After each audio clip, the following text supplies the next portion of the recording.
சில விஷயங்கள் மாறுபடும். எல்லாரும் அப்படியே இருக்கணும்னு அவசியம் கிடையாது. சில விஷயங்கள் மாறுபடும். பொதுவா வந்து என்னன்னா, ஒரு வீட்ல ஒரு அப்பா வந்து இந்த பொண்ணை எப்படி இருப்பாங்கன்னா, ஒரு ஆணை போல வளர்த்துருப்பாங்க. ஆமா. என் பொண்ணு பார்த்து, மா உங்க அம்மா ரொம்ப கத்திண்டே இருக்கா, அவளை என்னன்னு கேள, நீ பேசாதான் அடங்கும். அந்த அளவுக்கு அப்பாவுக்கே பயங்கர சப்போர்ட்டிவான ஒரு பொண்ணா இருக்க மாதிரி தான் சில பேர் எங்க வீட்டுல எங்க பொண்ணு தாங்க மகாராணி அப்படின்ற மாதிரி. ஒரு வீட்டுக்கு கல்யாணம் பண்ணி கொடுக்கும்போது நிறைய இடங்கள்ல எங்க ரொம்ப காம்ப்ளிகேட்டான ஒரு விஷயங்களா பார்க்க முடியுதுன்னா, நீங்க ஒரு இடத்துக்கு போகும்போது இங்க ரொம்ப செல்லமா வளர்ந்துட்டு திடீர்னு ஒரு விஷயத்துக்குள்ள கொண்டு போகும்போது அங்க ரொம்ப காம்ப்ளிகேட் பண்ண ஆகுது. அதாவது மாமியார் வீட்டுல சரி, கூட இருக்கவங்களுடைய நிறைய விஷயங்களை புரிஞ்சுக்கக்கூடிய ஆண் அமையணும். அது ரொம்ப முக்கியம். பார்ட்னர் மட்டும் புரிஞ்சுட்டாங்க அப்படின்னா ஓகே.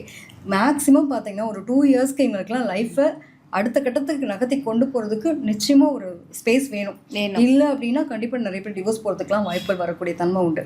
அதே மாதிரி இவங்களை என்னன்னா, இன்னொரு பக்கம் பாத்தீங்கன்னா மேச ராசியில ஒரு பெண்ணை கல்யாணம் பண்ணிக்கிட்டான்னு கொடுத்து வச்சவன்னு நான் சொல்லுவேன். ஆமா, நானும் கேள்விப்பட்டிருக்கேன். ஏன்னா அந்த பொறுப்பு அவ்வளோ எடுத்துப்பா. என்னன்னா, நான் இவ்வளவு நாள் படிச்சிருக்கேன்ல, என் படிப்பு எதுக்கு உன்னோட ஃபேமிலிக்காக நான் விட்டு கொடுக்கணும்? எனக்கு வந்து நான் படிச்ச படிப்பை என்னோட வேலைக்காக நான் யாருக்காக விட்டு கொடுக்க மாட்டேன். ஸோ அப்போ அது ஓகேனா நான் கல்யாணத்துக்கு சம்மதிக்கிறேன். கல்யாணத்தை போய் ரூல்ஸ் போடுவாங்க. சரி ஓகே, அவங்க பண்றாங்க அப்படின்னா